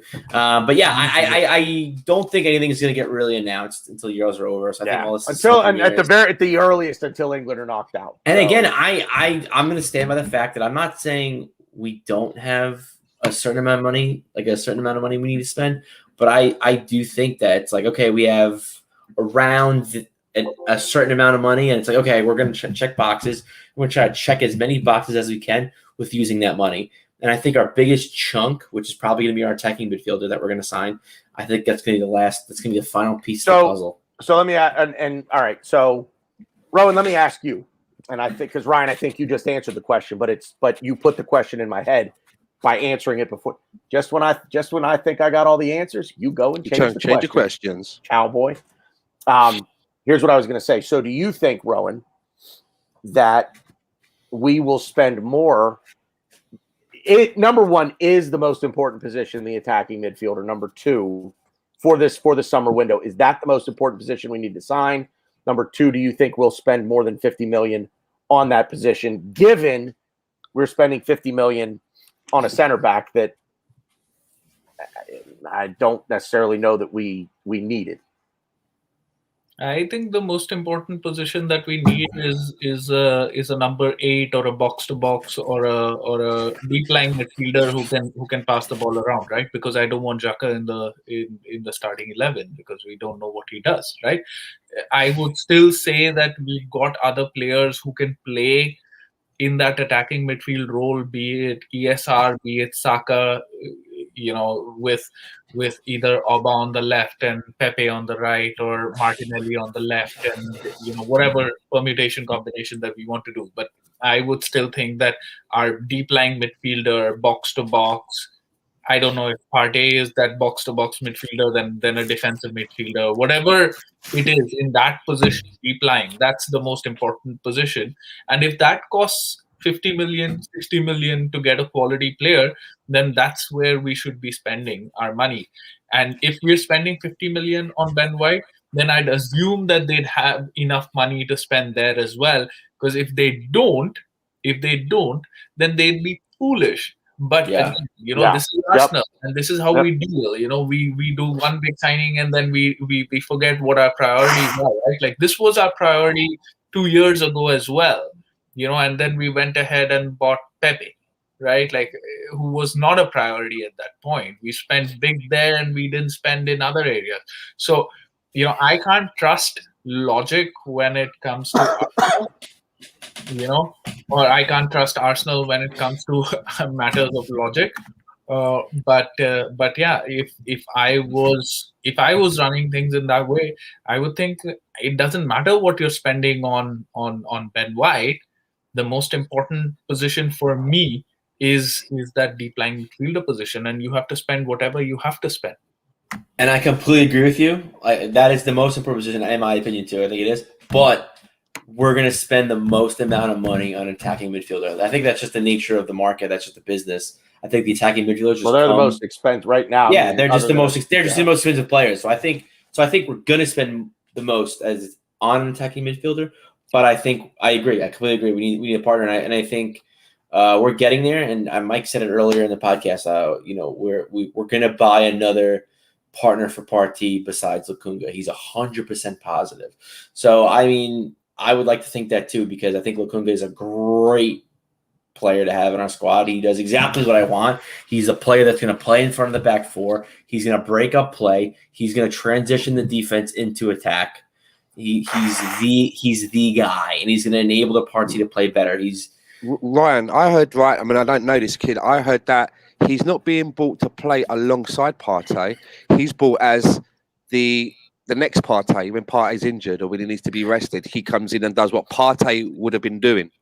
I mean, he's going to do what Partey did for us last season. I personally, I still plant my flag. Walk off at Spurs. Yeah, I still think Partey needs to be pushed further up the field. I don't like him as our one player on the floor. I think Lokonga is the guy. And I think Basuma is someone we could get fairly cheap, and I think he could be the person that we have now.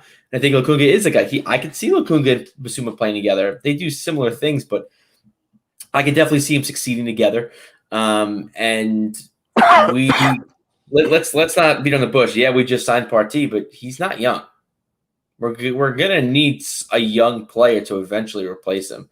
He's not getting any younger. So I do think Lokonga can kind of be two thing. I think we could definitely use Lokonga. He's a young prospect. I think he's going to be really. I think he can be really good. He's just over 6 feet.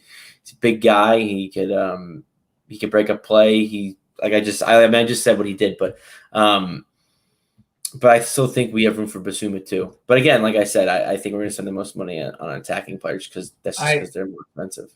yeah, that's the market, and I would agree with it. And but you sometimes have to look at where your priority is, and if the priority is in that box to box defensive midfielder, deep line midfielder, whatever that role is, if there is where your priority lies, you pay as much as you have to, and that still might be less than what you have to pay for an attacking midfielder, and that's fine. But you do this first, or you make sure that this will get done.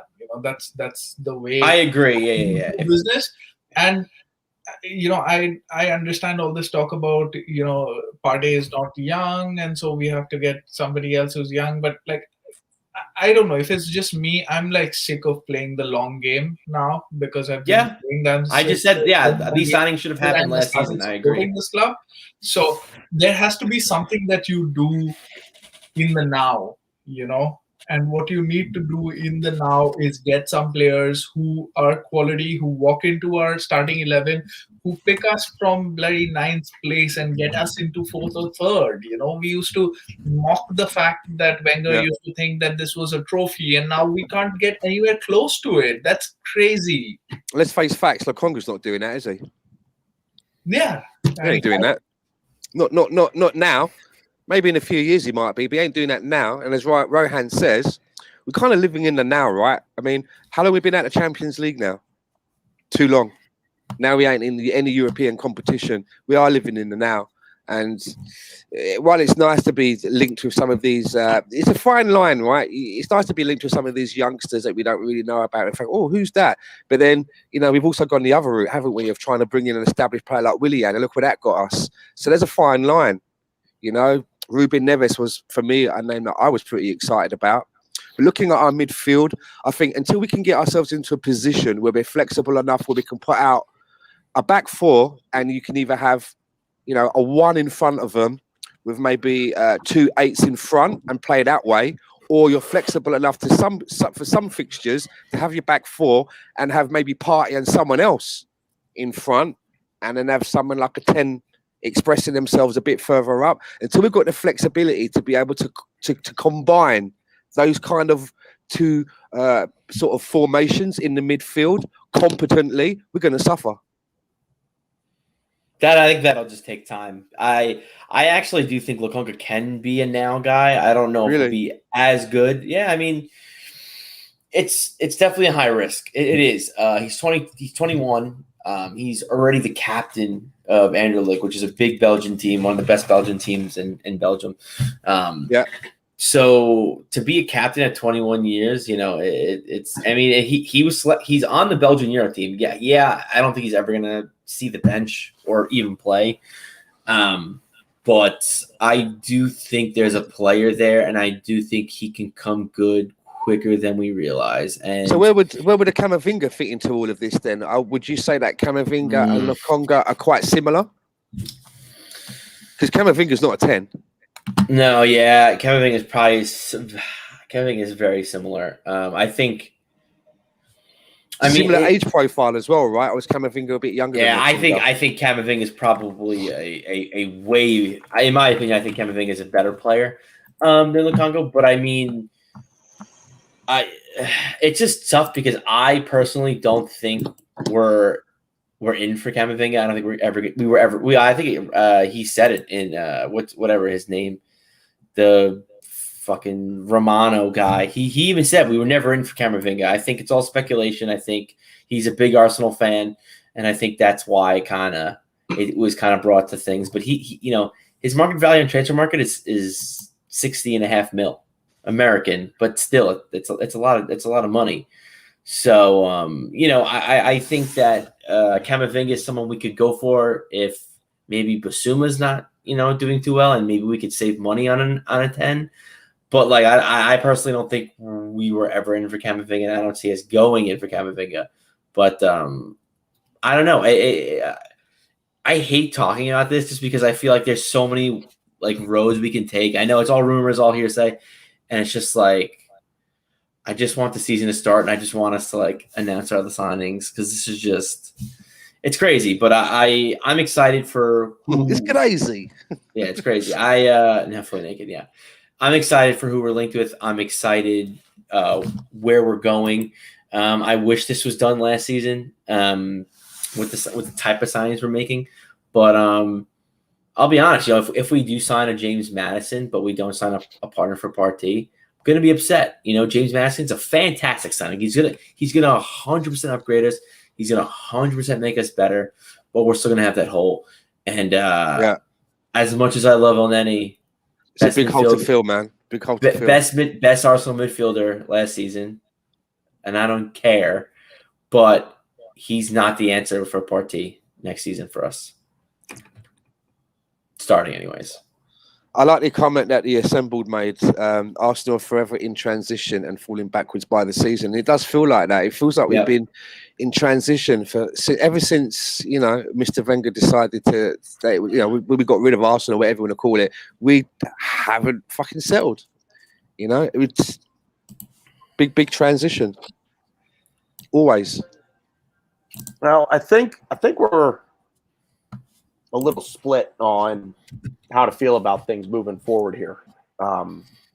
Again, maybe I don't know, maybe I'm going soft here, but I don't know. I feel optimistic by what from the very least what I'm seeing from the guys that the in the nose that I actually trust, Fabrizio Romano, Ornstein, James McNicholas, Charles Watts. I mean, those guys all seem to be pretty much in lockstep with one another, and I like the names that we're being linked with. I like the profiles of the players, and it's giving me a reason to be optimistic about the season upcoming. And I just hope that Arteta knows what the hell he's doing, because if he doesn't, and he's bringing in all these players, and we're still shit in December, we're going to be shit in May and June of next year. So, final word, Ryan. I'll start with you.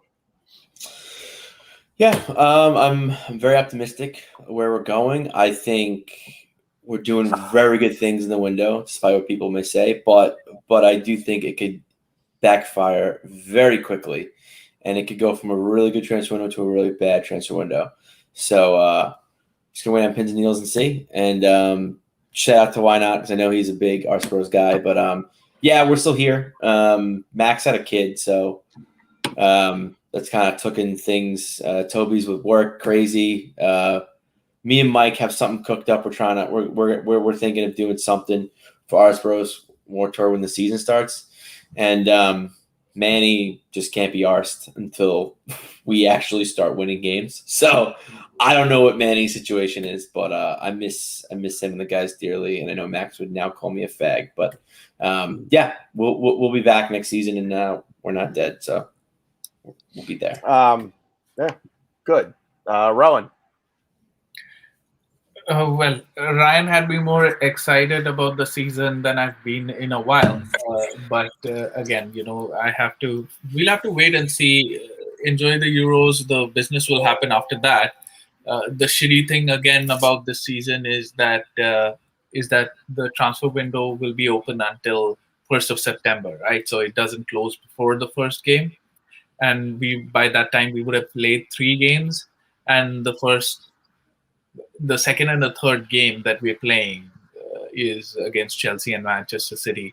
So by that time we could have had 2 L's on the board, and then we go into panic mode. And I just hope that we don't do that. We don't, I don't want to go into the season already chasing, because the Premier League is all that we have to look forward to. There's no other route, and we have to, start in a positive manner, which means go in against Brentford and then give a good challenge to City and to Chelsea. So that I look forward to that. And of course, we'll be talking about the transfer news. We'll be talking about about loan, sell, etc. So lots of stuff to talk about still. And I look forward to be doing that with you guys. Stan. Final word? Well, we're going to be doing a few more shows like this, aren't we? I mean, over the coming period until the season starts, we're going to be linked with fucking everybody you can think of. Do you know what I mean? From Mickey Mouse to Ragnar Lothbrok, you name them, we're going to be fucking linked with them. So for me, I like speculating about some of this stuff like everybody else, but I'm always one of those that tries to wait until that that window slams shut, and then I can actually sit down and say, right, what have we actually done? And then at that point, for me, that's when I'm really sort of rubbing my hands together and looking for the podcast of that week, because there's no excuses. We could really, analyze and pick it apart, because what we're looking at now is facts. Yeah. Good to be back with you, fellas, and Glenn as well. Unfortunately, he had to dip out early, but good to be back with you guys. We will aim for 2 weeks from tonight to reconvene and do it again. Unfortunately, last week I had a bit of a minor emergency to tend to, so that's why we weren't here last week. But had we done this last week, we wouldn't have had I don't think we would have had quite the Euro discussion that we had earlier tonight. So missed all you guys in the chat. Thanks everybody for being there. Stan, you want to shout the chat out real quick? Yeah, man. Renat's in there. Mike Kurtz, obviously, is always. He came in a bit late though, so Dr. Point for that. You're not love football. What's that? I hate KSC. Gary's in there. Don't waste the treat. Moderating as always. Bitcoin with Brownie is in there. I didn't see him sneaking. I was too busy looking at the sunset, I suppose. But thank you to everyone that pops in. The assembled. I hope I haven't missed anybody out, because I've, as I said, I've been watching the sunset for most of the evening. But thanks for all coming in. PAPP is in there as well. Lawrence Emmanuel, not forgetting Lawrence. So come back in and join us. I think, what is it, next week or another 2 weeks? We'll go another 2. We'll go another 2 weeks. No, wait. When is the final? When is the Euro final? Is the it 11th? Quarterfinals are this weekend, I believe. So the final, excuse me. So what's today? Today is the 29th. It's not this Sunday. It's next Sunday. So if we go in 2 weeks, we'll come back to Tuesday. So the Tuesday we come back will be after the Euro final. So there you go. Yeah. So it's going to work out perfect. Yeah. So we'll do 2 weeks out from tonight. The Tuesday after the European final. We will be back as always. Thank you everyone for tuning in. Obviously, a big thank you to the gentlemen joining me here tonight. Always a pleasure, guys. Good footy talk, everyone. We'll see you out there. Let's go, Belgium.